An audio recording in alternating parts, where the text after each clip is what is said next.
Student, তোমরা যারা এবছর অর্থাৎ 2024-এ কলেজে অ্যাডমিশন নেবে, তোমাদের জন্য আজকের ভিডিওটা খুবই গুরুত্বপূর্ণ। আজকের ভিডিওটায় যে বিষয়টা নিয়ে আলোচনা করব, তোমাদের কলেজে অনার্স কোর্সের ক্ষেত্রে এবং পাস কোর্সের ক্ষেত্রে মেজর এবং মাইনর সাবজেক্ট কি, বর্তমানে যে নতুন সিলেবাস আছে সিসিএফ সিলেবাস অনুযায়ী তোমাদের অনার্সের ক্ষেত্রে একটা মেজর সাবজেক্ট এবং দুটো মাইনর সাবজেক্ট চয়েস করতে হয়, এবং পাস কোর্সের ক্ষেত্রে অর্থাৎ 3 বছরের পাস কোর্সের ক্ষেত্রে দুটো মেজর সাবজেক্ট এবং একটা মাইনর সাবজেক্ট চয়েস করতে হয়। এই মেজর সাবজেক্ট এবং মাইনর সাবজেক্ট কি, অনার্সের ক্ষেত্রে একটা মেজর সাবজেক্ট থাকছে, পাস কোর্সের ক্ষেত্রে দুটো মেজর সাবজেক্ট থাকছে। তোমাদের অনেকের মনে হতে পারে যে অনার্স কোর্সের ক্ষেত্রে একটা মেজর সাবজেক্ট মানে কি অনার্সের পড়াশোনা কম এবং পাস কোর্সের পড়াশোনা বেশি। এই সমস্ত কিছুর উত্তর তোমরা আজকের ভিডিওটায় পেয়ে যাবে। তাই ফর্ম ফিল আপ করার আগে আজকের ভিডিওটা খুব মনোযোগ সহকারে প্রথম থেকে শেষ পর্যন্ত দেখে নাও, তাহলে কিন্তু তোমাদের ফর্ম ফিল আপের সময় অনেকটাই সুবিধা হবে।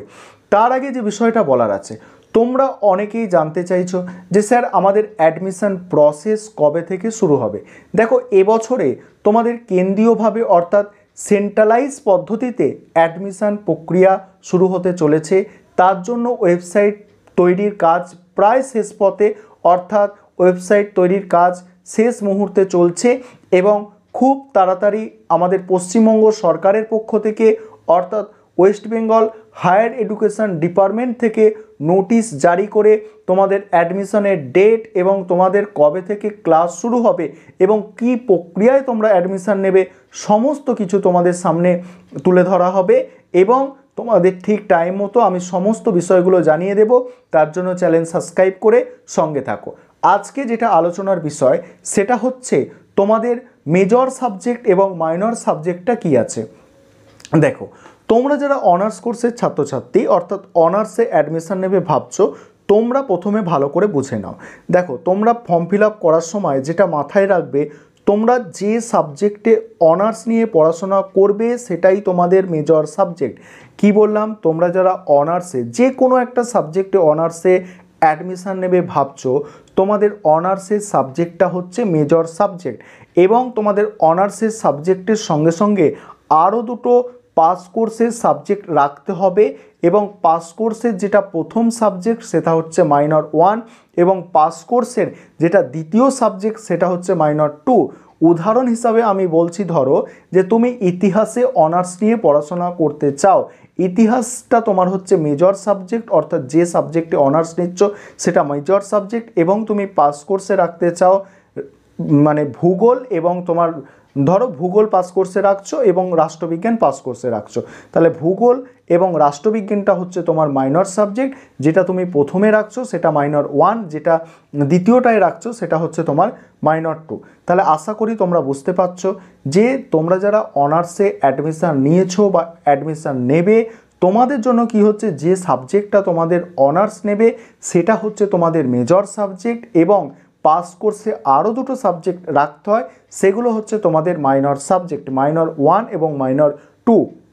এবারে অনার্স কোর্সে কি বেশি পড়াশোনা করতে হয় নাকি পাস কোর্সে দুটো মেজর সাবজেক্ট নিতে হচ্ছে বলে সেখানে বেশি পড়াশোনা করতে হয়, এটা শেষে আলোচনা করব।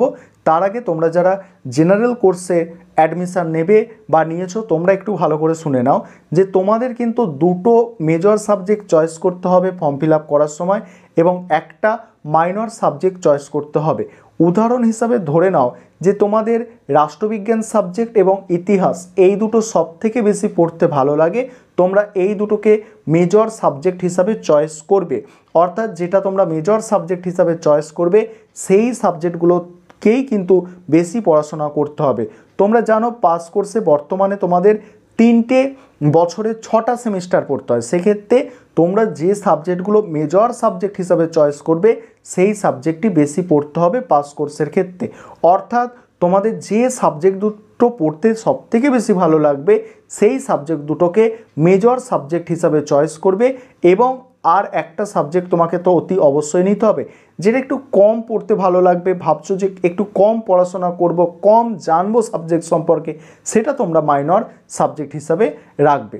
অর্থাৎ তোমরা যারা অনার্সের স্টুডেন্ট অর্থাৎ অনার্স নিয়ে অ্যাডমিশন নিয়েছো বা নেবে, তোমাদের যে সাবজেক্টটা অনার্স আছে সেটা হচ্ছে তোমাদের মেজর সাবজেক্ট এবং এক্সট্রা দুটো সাবজেক্ট নিতে হয়। সেই এক্সট্রা দুটো সাবজেক্টের মধ্যে প্রথমটা হচ্ছে মাইনর 1, দ্বিতীয়টা হচ্ছে মাইনর 2। এবং তোমরা যারা 3 বছরের পাস কোর্সে পড়াশোনা করবে, তোমাদের যে দুটো সাবজেক্ট প্রধানত বেছে নিতে হয়, যে দুটো সাবজেক্ট তোমাদের সবথেকে বেশি পড়াশোনা করতে ভালো লাগে সেই দুটো হচ্ছে তোমাদের মেজর সাবজেক্ট, আর একটা হচ্ছে তোমাদের মাইনর সাবজেক্ট নিতে হয়, অর্থাৎ সেটা মাইনর সাবজেক্ট। তাহলে মেজর এবং মাইনরের বিষয়টা তোমাদের কাছে ক্লিয়ার হলো। এবারে বলে রাখি যে তোমাদের মধ্যে একটা ধারণা থাকতে পারে যে অনার্সের ক্ষেত্রে একটা মেজর সাবজেক্ট পড়তে হচ্ছে, পাস কোর্সের ক্ষেত্রে দুটো মেজর সাবজেক্ট পড়তে হচ্ছে, অনার্সের কি তাহলে পড়াশোনা কম করতে হবে আর পাস কোর্সের কি পড়াশোনা বেশি নতুন সিলেবাস অনুযায়ী? এখানে বলে রাখি অনার্সের একটা মেজর সাবজেক্ট হলেও তোমাদের অনার্সের ক্ষেত্রে 4টে বছরে টোটাল 22টা অনার্সের পেপার পড়তে হয়। বর্তমানে যে কোর পেপার হয়, কোর পেপার যেটা আছে সেটা তোমাদের 22টা থাকে এবং এসিসি পেপার হচ্ছে 3টে, অর্থাৎ টোটাল অনার্সে 25টা পেপার পড়তে হয়। ভালো করে শুনবে, টোটাল অনার্সে যে মেজর যেটা আছে, টোটাল অনার্সে সেই মেজরের মধ্যেই 25টা পেপার 4 বছরে পড়াশোনা করতে হবে।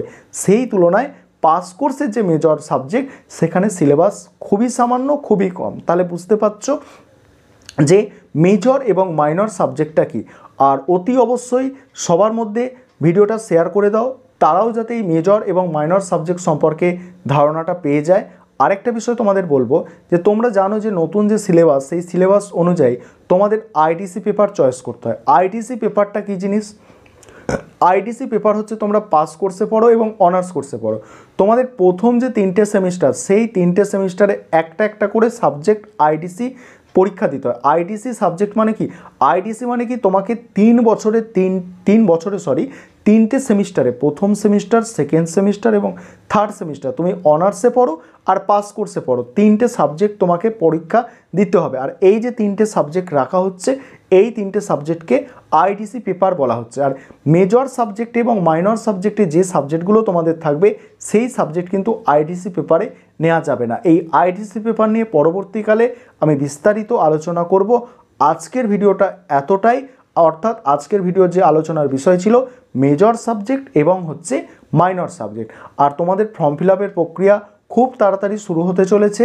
এই সামনের সপ্তাহ থেকেই যতটা মনে হচ্ছে যে সামনের সপ্তাহ থেকে তোমাদের ফর্ম ফিল আপের প্রক্রিয়া শুরু হয়ে যাবে এবং তোমাদের যথাসময়ে নোটিশ দিয়ে সমস্ত কিছু সরকারের পক্ষ থেকে, অর্থাৎ ওয়েস্ট বেঙ্গলের হায়ার এডুকেশন ডিপার্টমেন্ট থেকে জানিয়ে দেওয়া হবে। আর তোমাদের অযথা চিন্তা করার কোনো কারণ নেই এবং যে প্রক্রিয়াটা চালু হতে চলেছে আর কি, সেই প্রক্রিয়াটা তোমাদের সুবিধার জন্যই, অর্থাৎ সেন্ট্রালাইজ প্রসেস যদি হয় তার একাধিক সুবিধা আছে, সেগুলো আমি পরবর্তীকালে আলোচনা করব এবং কিভাবে সেন্ট্রালাইজ পদ্ধতিতে ফর্ম ফিল আপ করবে সে সমস্ত কিছু তোমাদের আমি তথ্য দিয়ে দেব। চ্যানেল সাবস্ক্রাইব করে সঙ্গে থেকো।